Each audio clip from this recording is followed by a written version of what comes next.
Good afternoon, everyone. Welcome to Reading is Fundamentals webinar on supporting literacy development at home during COVID-19. A few housekeeping items before we go ahead and get started. Everyone is muted for the presentation today. If you have any questions throughout the presentation, we ask you to please direct them into the question box on the GoToWebinar control panel. We'll be answering as many of the questions as we can get to during the Q&A portion. Please note that this webinar is being recorded, and we'll make a link available with the recording and the presentation to all of you after the broadcast.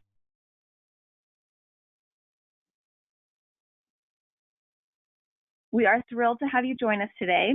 My name is Katie Nicholson, and I am on RIF's community team. I'll take just a few minutes to orient you all to Reading is Fundamental. RIF has been committed to children's literacy for over 50 years. Our mission consistently has been to get books and reading resources into the hands of children who need them most. This mission has never been as important as it is today, as we strive to ensure children continue to read and develop while they are at home. RIF has created a number of resources to support reading engagement during this time, and I'll share that website at the end of this webinar.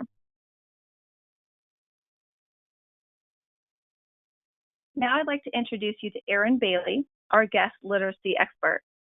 Erin is a doctoral candidate at the George Washington University with research interests in art and museum literacies. She is currently a literacy specialist at Inspired Teaching Demonstration School and serves as a supervisor for literacy specialist interns. Erin is also an adjunct professor at the Graduate School of Education and Human Development at George Washington University. She is very passionate about helping children learn to read and deepening their love of reading. So we're so pleased to have Erin join us today. And I'll now turn the time over to Erin for the rest of the presentation. Thank you, Katie, and thank you for everyone for joining us today. I do first want to start by saying thank you to all of our healthcare workers and essential workers who are out there right now. And thank you to everyone who's doing their part by staying at home. When we think about our special populations that are affected by COVID-19, we need to keep in mind one of our most special populations, and that is our children. Our children are our future, and they are affected right now by school closures. So thank you all for attending today. You are taking one step towards supporting your children during this pandemic, so thank you.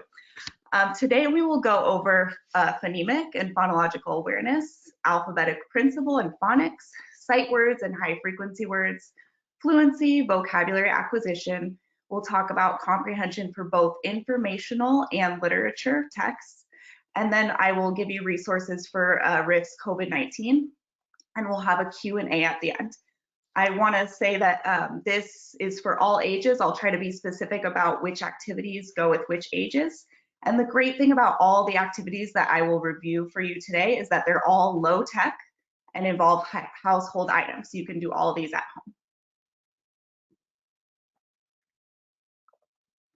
home. Okay, so first I'm going to talk to you a little bit about phonological awareness. Phonological awareness is an umbrella term that refers to language, words, and sounds.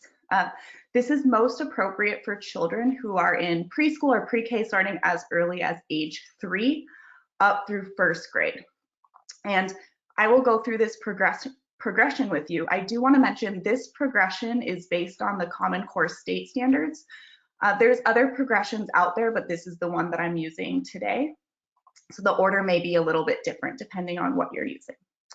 So the first part is word awareness, and word awareness refers to being able to count and identify how many words there are in each sentence. So if I say, the dog ran fast, I can clap and know the dog ran fast. There are 4 words in that sentence. The second is rhyme recognition during wordplay. So when we think about our youngest literacy learners, we remember that nursery rhymes are a very popular way to engage them. Well, it's more than just singing and being engaging. This actually attunes them to rhymes. So if we think of our twinkle, twinkle, little star, how I wonder what you are, all of these go into reading development. So singing these nursery rhymes with your child at home is a great way to support this. Another way is to play rhyming games. If you give your child the word dog, see how many ways that they can come up with rhyming that. Frog, log, etc. The next is repetition and creation of alliteration during wordplay. Alliteration refers to the same beginning sound. A really fun way to play this at home is by having your child come up with an animal or an adjective that begins with the same sound as their first name. Now, notice I'm saying first sound versus first letter because this is only having to do with sound, not yet letters. So, for example, Kyle Koala or Dominique Dolphin. The next part is syllable counting, which is being able to count how many syllables there are in each word. And in just a minute, I'll show you a game that you can play for syllable counting. And then the final part of phonological awareness is onset and rhyme manipulation. Notice here that it's rhyme, R-I-M-E, not the same as the other kind of rhyme. So onset are all the sounds that come before a vowel, and rhyme refers to all the sounds attached to the vowel and afterwards. So for example, bag, it would be b-ag. So b is the onset there, and ag is the rhyme. And you can manipulate that and change it to, let's say, flag. Now we have fool as the onset and still ag as the rhyme. So you'll notice onset is sometimes one letter, one sound, or sometimes it can be a cluster of sounds. Okay, and here's a game called Syllable Shake to practice syllables.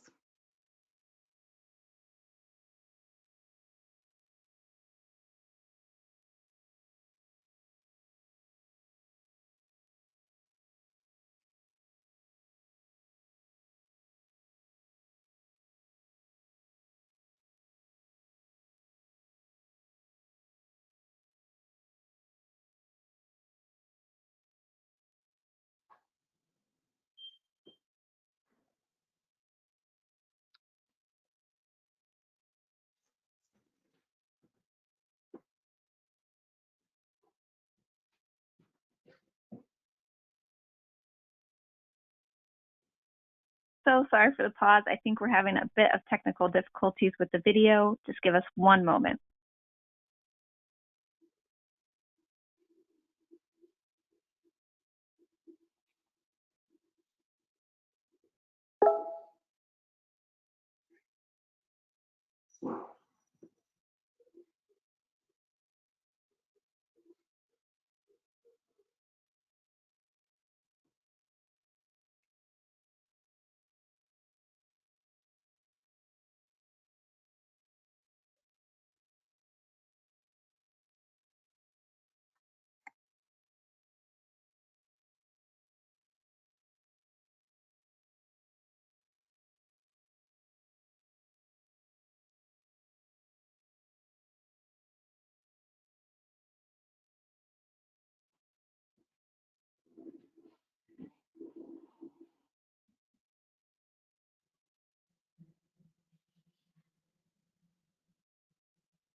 We may have lost Erin. Erin, are you there?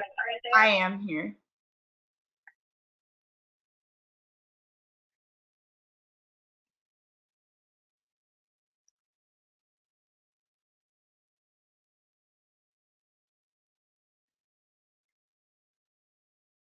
I wasn't able to hear the sound for the video. Do you want me to narrate it?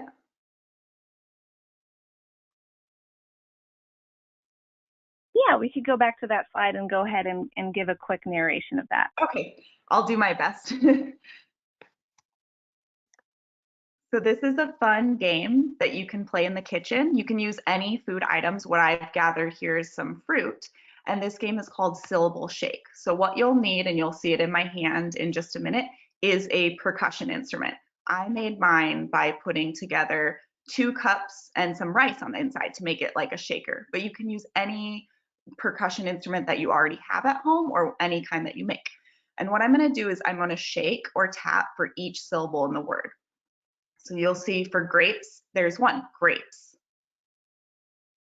Apple, there would be 2, apple. Lemon, there will also be 2, lemon. Banana will have 3, banana. And watermelon will have 4, watermelon. So you can have fun playing this game in your kitchen as you're cooking, counting how many syllables are in the different food items.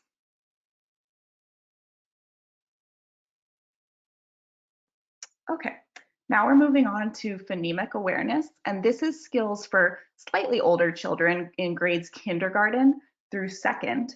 And phonemes refer to the individual units of sound. So if we think of a simple word like cat, cat has 3 phonemes, k, a, t. So an important skill is phoneme identity and isolation. And we can isolate phonemes by the beginning phoneme, middle phoneme, or ending phoneme, if we're using an example like cat. And then we want to isolate the phoneme and then be able to identify what the sound is. So a fun way to play this and a great way to get you up and moving and around your house is to play sound scavenger hunt. All you need to do is search for and sort items in your house by beginning sound. And if you have an older child, you can do this with ending sound too. So if you look at my first picture up here, I had the beginning sound k. So I found a candle, a comb, a cracker, and a cookie. So that's how you would sort items by beginning sound.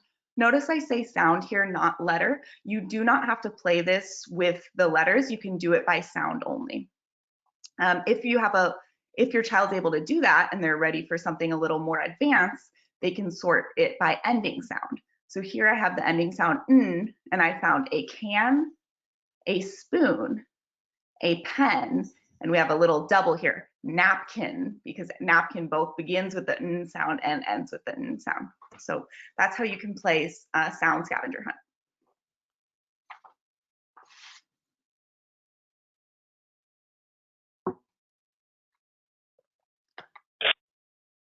Erin, do you mind narrating this one as well for us? Sure, I we're can having try. some sound. I don't know if I remember which words I used in it, but I can come up with a few right now.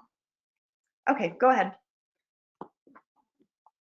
So this game is called Mystery Word, and this is where we're going to be able to identify how many, a mystery word based on being given phonemes. So you as the parent or guardian, you will be me.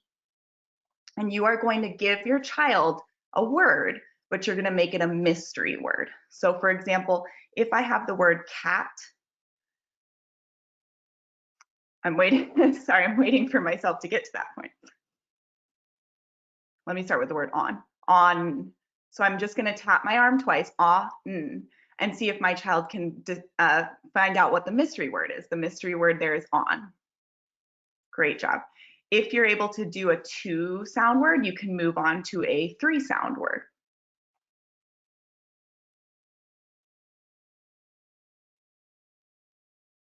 For example, shark, shark. And then you would find out shark. Notice there that it's sounds, not letters, because shark actually has 5 letters in it, but it only has 3 sounds. The sounds are sh, r, and k. So there's an example of a 3 sound word. And then you can move on to a 4 sound word. If you want to, you can flip this around. So your child is the one coming up with the mystery word, and they have to break it down into the individual phonemes. And then you, as the family member, guess what word they're doing. So have fun playing this game.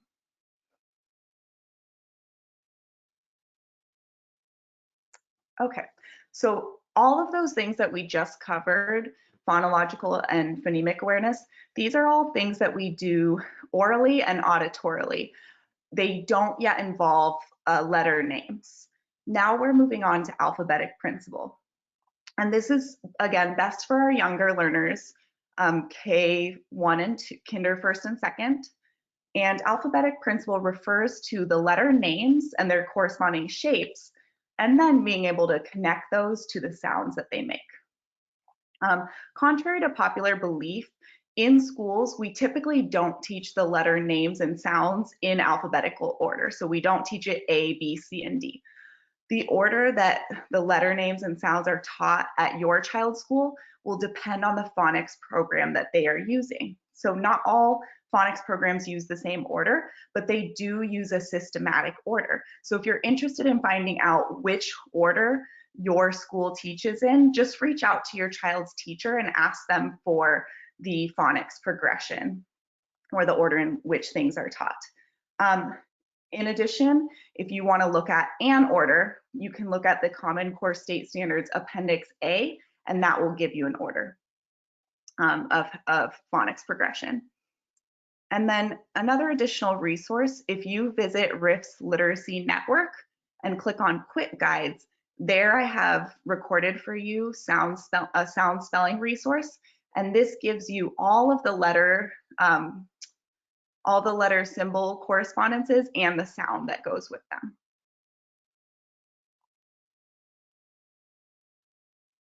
Okay, so here's a game that you can play to either reinforce the names of letters or the sounds. So you can differentiate this game for all children of all ages depending on what alphabet or phonics level they're progressing at. So this is called Wake Up Sounds. And you're just going to write on note cards or small pieces of paper the letters and then turn them over. And then you're going to take turns waking them up. So I would say, wake up, C. Wake up, B. Wake up, J. And this is reinforcing the names of the letters. Notice that I'm not using the sounds here, I'm using the names of the letters. So this may be for a pre-K student or an early kindergarten student. If you want to make it more advanced, you can do the letter sounds. So here I might say, wake up, wake up, B. Notice that I'm using the sounds this time instead of the letter names. And kids get really creative with this too. You don't have to say wake up every time. I've heard them say good morning, bonjour, get up, anything that they want to use. And you can also use this for older phonics. So for example, wake up, shh. Here we have a digraph. Here we have a vowel digraph, wake up A, wake up ow, wake up So you can do this with any phonics level that your child is working on.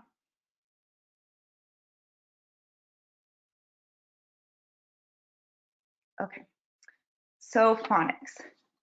Now, I do want to give a disclaimer. We don't have time to go through everything about phonics because it's such a vast area and we could do a whole webinar just on phonics. So today I really wanted to focus with you because I don't think it gets enough attention, grades 3 and up. So these are students or children that are decoding multi-syllabic words. So if you think back to the fruit game, when we were counting the syllables in words, this is where it comes into play with connecting it to the letter sounds, the phonics aspect of it.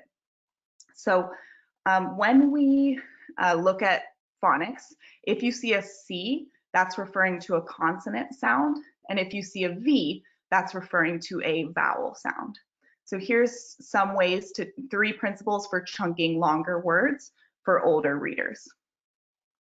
And the other thing is when I say short vowels and long vowels, we'll need to know those to be able to do this. So the first rule is if you see a word that has a vowel, consonant, consonant, vowel, we're going to divide that word between the two consonants. And so here's an example, napkin. That's a 2-syllable word that we've now broken up in between the two consonants. If you look, you see A here. It's enclosed between the N and the P. We call that a closed syllable, and that means that the vowel is going to make the short vowel sound. So that's how you know this is nap and this is kin. We put it together, napkin. Same thing here. We have sunny. We see we have 2 consonants here. We're going to split it between the 2 consonants and make it sun, me. And same thing for empty. Now, other words, we have a vowel, consonant, vowel, or a vowel, consonant, vowel. There's 2 ways to split this. We can either split it before the consonant or after the consonant. When we split it before the consonant, that means it's going to become an open vowel, and open vowels make the long vowel sound. We're going to split it before the consonant about 75% of the time. So we want to teach your child to first try dividing it before the consonant and making it an open vowel sound. So for example, if I look at the word even, I have my vowel E here. I see I have a consonant. I only have one consonant. I have a vowel after it. So that means I'm going to split it before the consonant. Now that E is an open vowel, so it's going to say E, and then we see the E in this one is closed because it's in between 2 consonants, then, even. Same thing for here, meter. We see that after the E, we only have 1 consonant, so we're going to split it before that consonant and making this E an open vowel, so it will say E. So we have me, and then we have ter. So like I said, 75% of the time that rule works. So we want our children, when they're decoding, to do that part first. If it doesn't work and we get a word that we've never heard before, then we're going to try dividing after the consonant, making it a closed vowel. So for example, if we look at this word decade, normally we only after that E, we only have 1 consonant. So normally we would cut it here, but if after the E, but if we did that, it would become decade. And we don't know that word. So we try it the other way, cutting it after the C. Now it's a closed vowel. So now it's decade. Same thing for rabbit. And then the third principle is that consonant blends and digraphs are always going to stick together. Consonant blends refer to 2 consonants together that make 2 different sounds. So for example, SP is P, BL is BL. Those are usually beginning consonant blends. We also have end consonant blends like MP, MP, like in the word lump. So those are always going to stick together. The digraphs are CH, ch, TH can make 2 sounds, and V, WH, and SH, sh. Those digraphs are also going to always stick together. We will not split those up. So for example, in the word either, we see TH together. Even though it's 2 consonants, they always stick together. So we're not going to break that up. So we separate it after the E, making that E an open vowel. Open vowels make the long E sound, either. Same thing here with spectrum. We can see that TR, that's a blend. It's always going to stay together. So that will make it spectrum.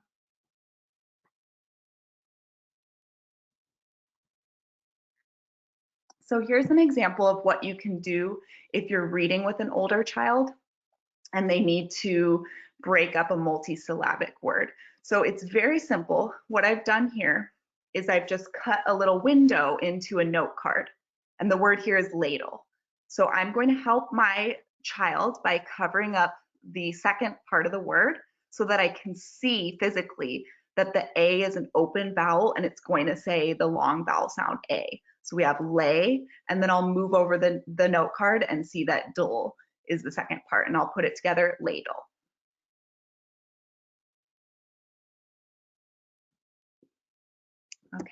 So we know that English is a very funky language and not all of our words can be decoded phonetically, which is why we have sight words and high frequency words. Oftentimes in schools, you'll hear the term sight words and high frequency words used interchangeably. They are actually different. So high frequency words are the most commonly occurring words in the English written language. For example, the, of, and. These are words that we see all the time, and they make up around 1/3 of the text actually. For which high frequency words are taught, schools generally use either the Fry list or the Dolch list. So again, this is dependent upon which school your child's going to or which district they're going to. So if you don't know which high frequency word list your child's supposed to learn, just reach out to their teacher and ask. And then you can get these lists easily online if you just search for Fry or Dolch word list. So those are high frequency words. Now sight words are irregularly spelled words that cannot be decoded phonetically. So examples of these are of, was, and from. If I tried to sound out the word was, it would be w, as, was. So that doesn't work. So these words, we just have to memorize the spelling of, because we can't sound them out or decode them. So as you can see, sight words are different than high frequency words, but a lot of high frequency words are sight words, which is why sometimes we hear them used interchangeably. Okay, so here's a multisensory activity that you can use for teaching sight words.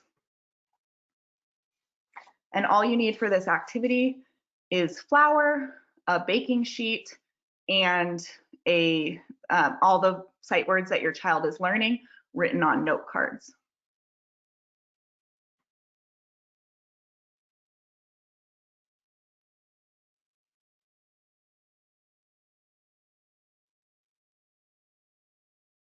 If you don't have flour, other great substitutes are sugar, salt, you can use sand, or if you want to make it a little bit more messy, you can use something like shaving cream or dish soap.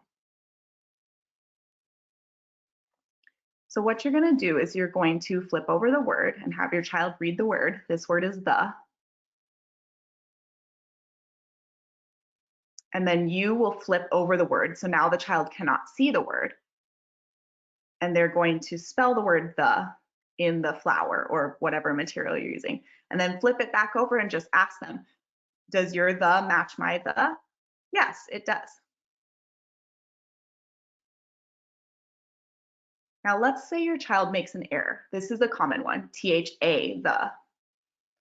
What you're going to do is first you want to reinforce what they did well. So you may see something like, I see that you wrote the TH in the. Great job, you got the first part of the.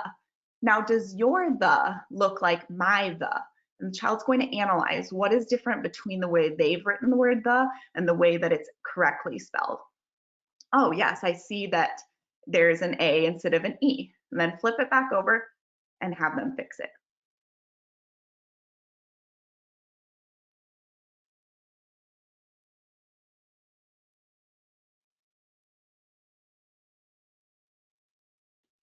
Okay, so the next thing that we're going to talk about is fluency. Fluency is great for all ages, and the couple activities that I'll go through are also great for all ages. I do want to mention before I start, the rest of the webinar, I'll be showing pictures of books and resources. These are all from RIF's COVID-19 resources, and we will share the link with you at the end of the presentation. So fluency, I have an equation that I like to use for fluency. It's rate plus accuracy plus expression equals fluency.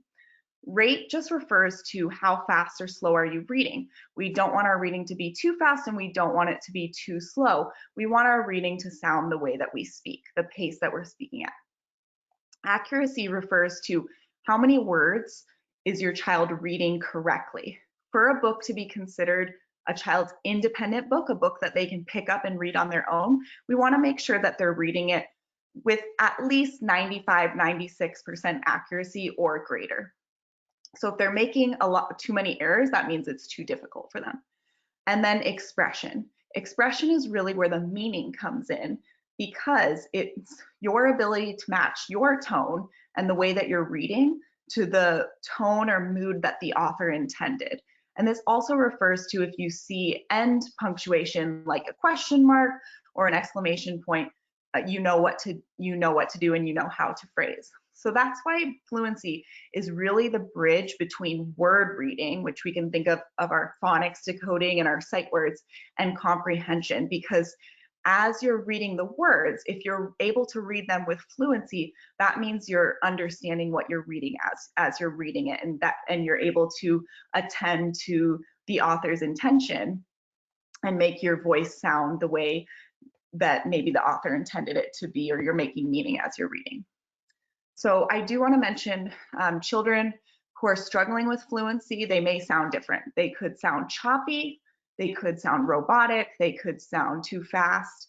Maybe they have inappropriate phrasing or lack of expression. These are all different areas of fluency that they may be struggling with. If your child specifically sounds choppy, or it's very laborious for them to get through the reading, that means the book is too difficult.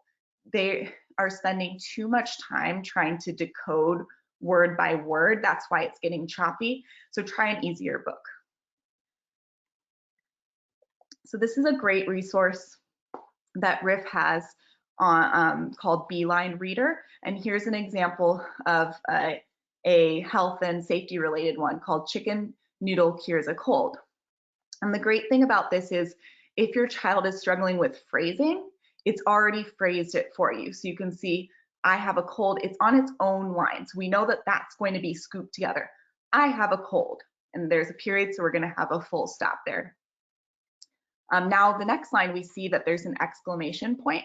So we're going to want to make our voice have a little bit of excitement in it. Mom always says that chicken soup cures a cold. So we want to have a little punch at the end. Mom makes soup for me. Mom shows me how to make it. So this is great for practicing fluency, like I said, because it already helps your child know where to phrase, and you can vary the colors too to help your eyes as you're moving along.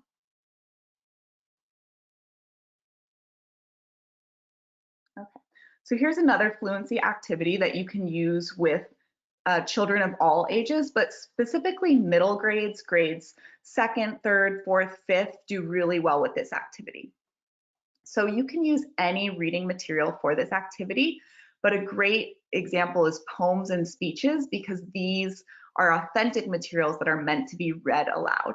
If you don't want to use that, you can either use an article or you can use a page from a book. You don't want to pick something too long because you are going to read it 3 times. So maybe you just choose a paragraph from a book that you're going to read if it's a chapter book, or a page from a book if you're using a picture book.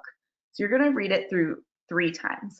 The first time, you as the adult, or you can have an older sibling do this, read the text to model what good fluency sounds like. While you're doing this, you want to make sure that you have the reading material between you and the child, so that the child can still follow along while you're reading and modeling what good fluency sounds like. The second time you read it, you and your child are going to choral read it together. Choral reading means reading at the same time like a chorus. As the adult or older sibling, you might be reading slightly faster than the child, but overall your reading is in sync. And then the third time, the child's going to read the text on their own. And you'll be amazed if you just do this a few times per week, how much your child's fluency will increase by this repeated reading and hearing the good fluency. At the end, I recommend having some reflection time. Ask your child, how is your rate? How is your accuracy? How is your expression? And try to pinpoint what is the one area that I'm working on in my reading. And this metacognitive approach helps your child to further develop their fluency.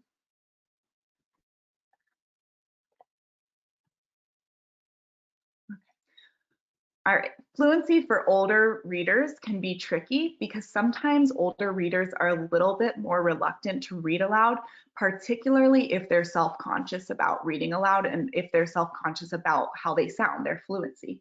So this is a great activity for older children, grades 4, 5, up through middle school, or even high schoolers that need to reinforce their fluency. Again, these two books, The Sick Day and Itchy Itchy Chicken Pox, are on RIF's COVID section of the website, and we'll give you the link at the end. And these are great to use for this. So here's a few activities to help older readers with their fluency. One is listening to audiobooks while following along in the text. Again, listening to good fluency and how it sounds helps our fluency.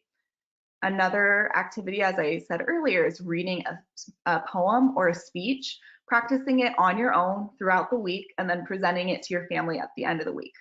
Poems and speeches are great because they're intended to be read aloud, so they have an authentic purpose for why they're being read aloud. And then my favorite is practice reading a children's book and record a read aloud video for a younger family member. This is especially useful now as we have social distancing. Children's books are great practice for older readers, but they may not want to read them on their own because that feels like it's too much for little kids. But giving them an authentic purpose, such as you're going to record you reading The Sick Day for your little cousin or niece or nephew or younger sibling who's stuck at home and wants somebody to read to them, that will motivate your child to practice reading it and give them that purpose for reading it.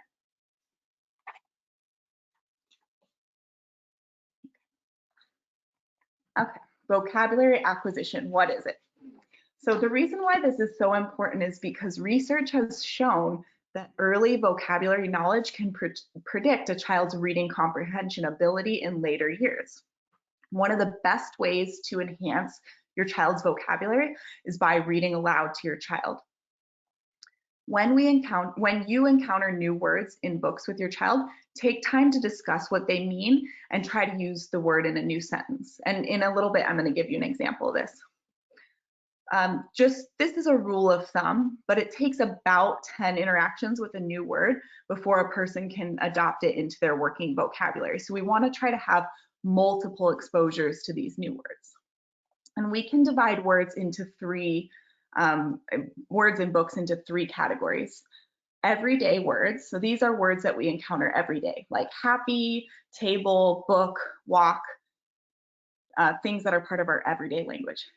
High utility academic words, so these are words like fret, extraordinary, and sprint.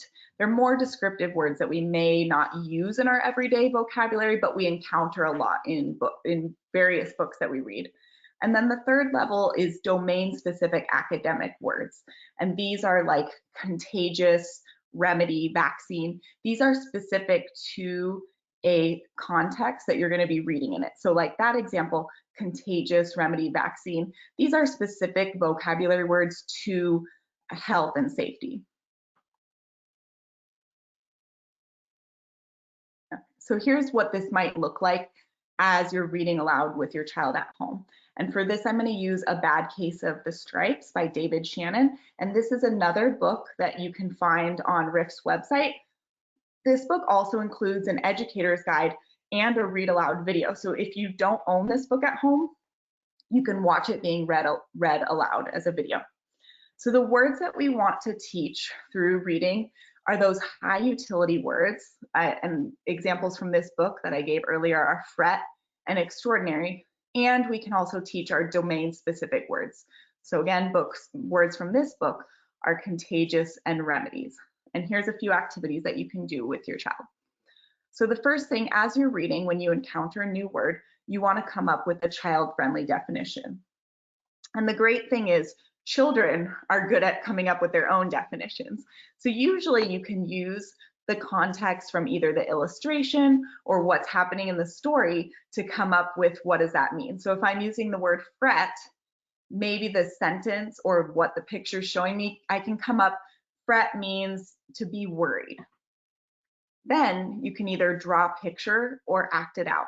This is a fun one because you could say to your child, what might your face look like if you were fretting, and have them come up with an expression for that. Then you can discuss some synonyms and antonyms. So synonyms for fret may be worry or to be upset, and antonyms could be to be happy or to be comforted or comfortable. And then you want to create your own novel sentence using that word. And this is my favorite activity to do with kids. Once you've learned a new word, for example, fret, have a competition amongst your family to see who can find the word in other places, such as books or on TV or any other place. As I said, it takes about 10 interactions with a word before it becomes part of your working vocabulary. So having this competition gives children an opportunity to seek out the word and find it in other contexts and then use it. Okay, comprehension. So again, I'm using Common Core state standards here. Your state may not use Common Core standards, but whatever standards your state is using are probably pretty comparable to this.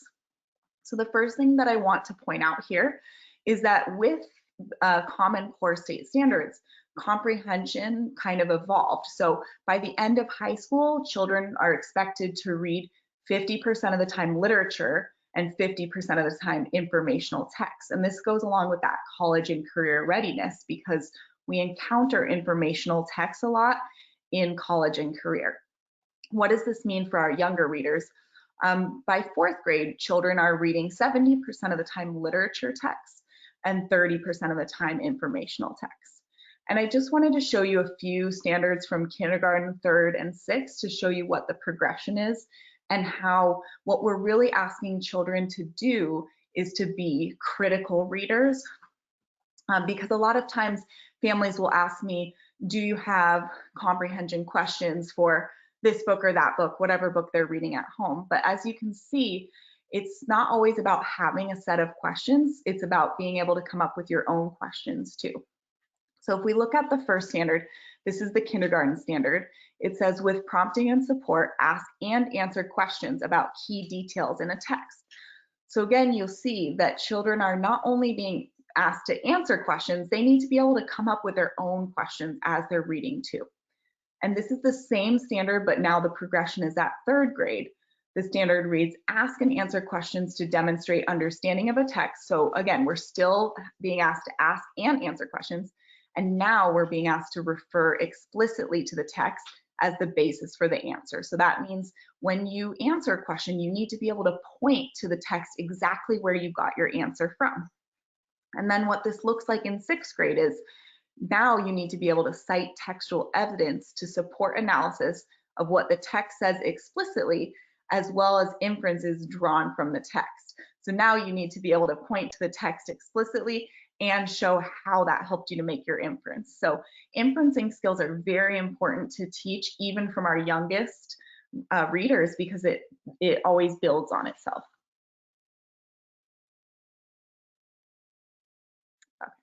So this first part, I'll talk about comprehending informational text, or you may call these nonfiction text. This is great for all ages. And I like to break comprehension up into what we're doing before, what we're doing during, and what we're doing after. And again, this book, What Makes You Cough, Sneeze, Burp, Hiccup, Blink, Yawn, Sweat, and Shiver, this is a resource on RIF's COVID-19 section.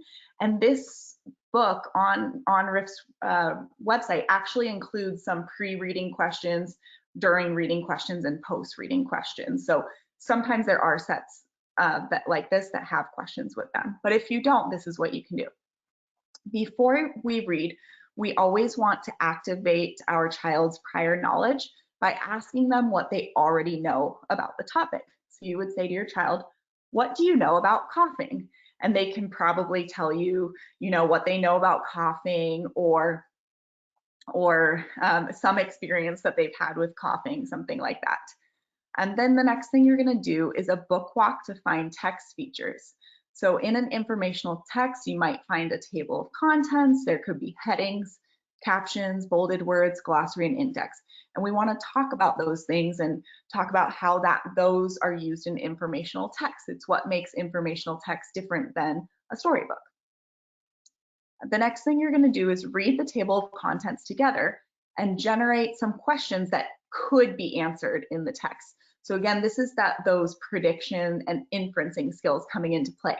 Based on what the titles of the chapters are called, what do you think is going to be asked here? So for example, in this book, the first chapter is called Out of Your Control. You just ask your child, what do you think you're going to learn in the chapter called Out of Your Control? And he or she may say something like, I'm going to learn about how coughing is out of your control. Well, when they read that chapter, they're going to find out that this is called involuntary reflexes. Okay, so then what do we do while we're reading, during the reading? You're going to read each heading, and a great way to think about headings is you can change them into a question and try to answer it from reading what's underneath the heading. So for example, in this book, they have a heading called nerve endings. So if the heading is nerve endings, in that paragraph or section, I'm going to learn what is a nerve ending or why do we have nerve endings. So again, there you're helping your child to generate their own questions, not just relying on pre-made questions. Then another important skill in informational text is to compare what the text teaches you to what the image teaches you. So informational texts often have photos, diagrams, illustrations, maps. So you can read what has the author written and then ask, well, what does the photograph show you or diagram teach you? So we want to really emphasize that when we're reading informational text, we're learning from both the pictures, illustrations, and photographs and what the author has written. And then we can look up bolded words in the glossary, and this is another way to increase vocabulary. So now that we're done reading this book, what do? Afterwards, you can have a discussion about what you learned. What was new information to you? Was there something that you already knew that was confirmed, or you learned about it in a new way today? And then a great way to extend this is to ask, what questions do you still have? Maybe not everything about coughing was covered in that book. And you can use this as an opportunity to learn more. Maybe start to do your own independent research and explore the internet and look up more information about coughing to compare.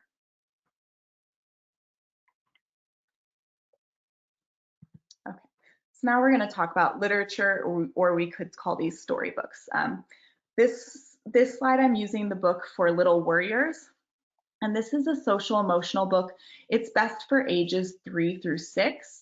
And this book is also rhyming. So this is another great way to incorporate that phonological awareness. So in this book, the character has anxious feelings and it has child-friendly language. So again, on RIF's website, in the COVID-19 section, they have both a section for germs and health and safety practices. Sometimes we don't know how we should talk to our children about what's going on in the world. Books are a great bridge for that. And the great thing about using children's books and the resources that are available is that they're already in child-friendly language. And that's often our biggest fear about how do we talk to our children is we don't have the language to talk to them. But the great thing is authors and illustrators of children's books do know how to do that. So they've already given you a great starting point to talk to your children. So these books are not only great for informational purposes about health and safety, but that social emotional development as well. So what are we going to do when we read a storybook? Before we're reading, and this could be for older children too, chapter books usually have a back blurb to it. So if you're reading a picture book, you may want to do a little picture walk, look at a few pictures, don't look at all of them because you don't want to, sometimes there's a surprise ending, you don't want to give it away. And then you're going to read the back blurb. Then we're going to make a prediction. This again goes back to those inferencing skills. So you may ask, based on what you've seen and the title you've read, For Little Worriers, what do you think this book is going to be about? Now, sometimes our children need a little bit more support. They may answer, I don't know. This is a great time to do what we call a think aloud. And that's when you as the adult are going to model for them what your thinking is. You're going to think aloud. So I might say something like, well, I see this book is called Four Little Warriors, and I see this girl here looks worried on her face, and I notice that she's inside of a window here. So maybe she's worried about going outside of her house. So you can see there how I talked through my thinking and connected it to both the title and the picture. That gives your child a little bit of scaffolding to help them be able to do predictions on their own later on. And we can do the same thing while we're reading. So while you're reading, you can ask why and how questions. Those are those deeper level questions, and also allow your child to come up with their own questions. You're going to pause, as we discussed earlier, at new vocabulary words and discuss their meaning and incorporate some of those activities that we talked about. And then the other great thing is you're going to make connections to characters and events as you read. So you might say something like, I remember I was worried when, or I felt the way that this little girl feels when, and make a text to self is what we call it, connection, and allow your child to do that too. And again, this is a great way how books can be bridges to those tougher conversations, opening them up. So what do we do afterwards? After is a great time to discuss what we think the author's purpose for writing the book, or for older kids, we sometimes call this theme or moral. We can reinforce comprehension by either acting out a scene from the story, or you can, if it's a chapter in a book, or you can do the whole story. For younger kids especially, they love to go back and show you what their favorite part is and to reread their favorite part. Now, to deepen their thinking a little bit, not only do you want them to show you your favorite part, but you're going to ask them why.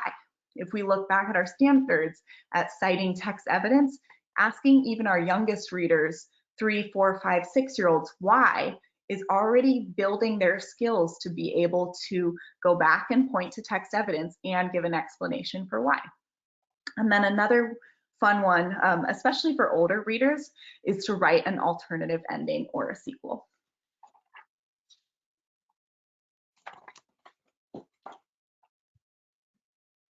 All right. Thank you so much, Erin, for sharing those tips and your expertise with us. We really appreciate it.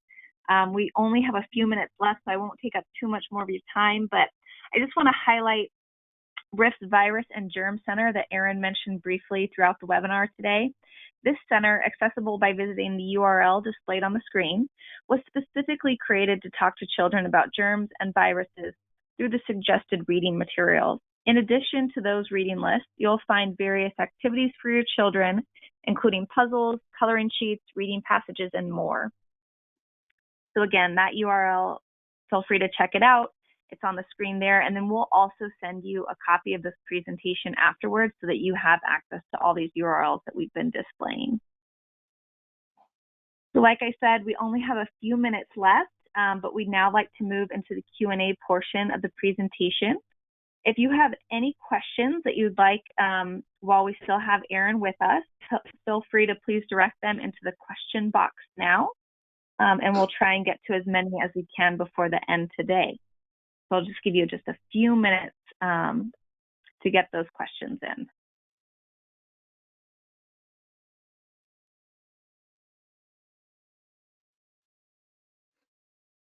It looks like we have a lot of people asking about the presentation, if they're going to get a copy. Like I said, we'll send, it'll just take about a day for this recording to go through. So we'll get that recording to you and a copy of the presentation likely tomorrow. And that will go to everyone that registered, even if you were unable to finish or you have to hop off early. We'll make sure that you get a copy of all of this great wealth of knowledge.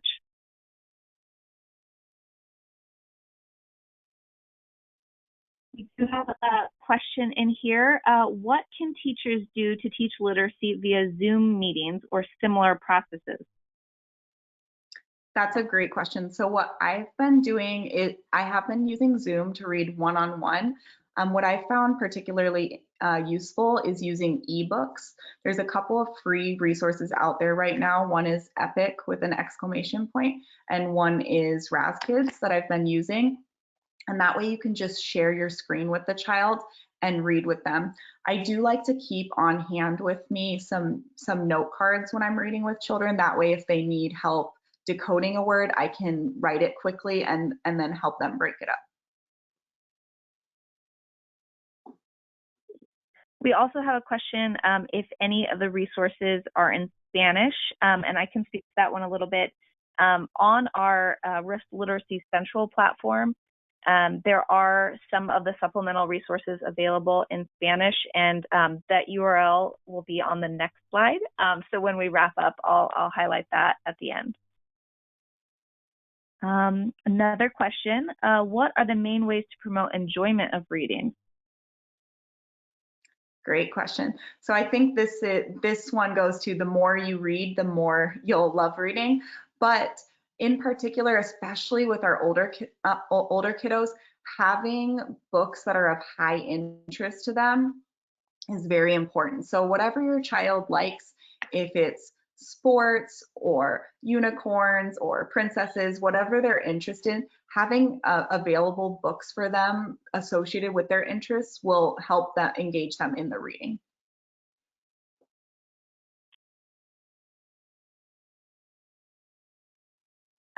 Someone asked if they are allowed to share the video you did with the sight words and the flower with their students' parents, if that's okay. Sure. Yep, absolutely. And we'll actually try to maybe get you the links to the video so you can hear the sound. We're so sorry about the issues with the sound that we had today. And then someone asked if you might be able to repeat the free resources for the ebook.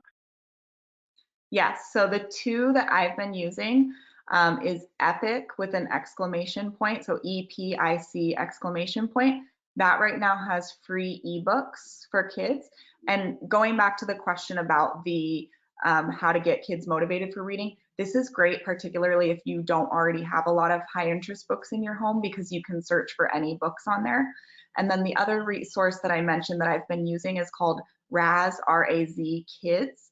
And this is free to teach, like many resources, this is free to teachers right now until June as a way to help you connect with your students. This is Katie. I do want to point out that RIF has an ebook platform as well called Skybrary.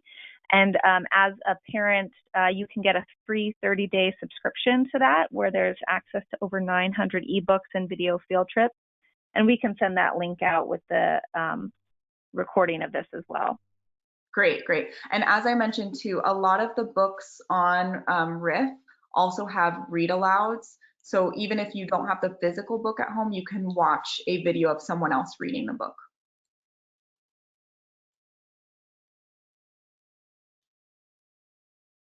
Well, I think that is all we have time for today. So I'm actually going to pull up the last slide that I mentioned. This has a link here to Risk Literacy Central. From there, you'll be able to find the Virus and Germ Center, as well as many other resources that are freely available for use at home during this period. Well, they're always freely available, but you might find them especially helpful right now. And feel free to contact us, the RIF community team at literacynetwork@rif.org. If you have any questions or follow-up after this presentation, or you have an additional question about a resource, we're happy to share that out. And like I mentioned, we will share the recording and some of the resources and links we mentioned today in a follow-up email that will likely go out tomorrow. But again, we thank Erin for all her help and expertise that she shared with us today. And thank you so much for joining us, and have a great rest of your day. Thank you.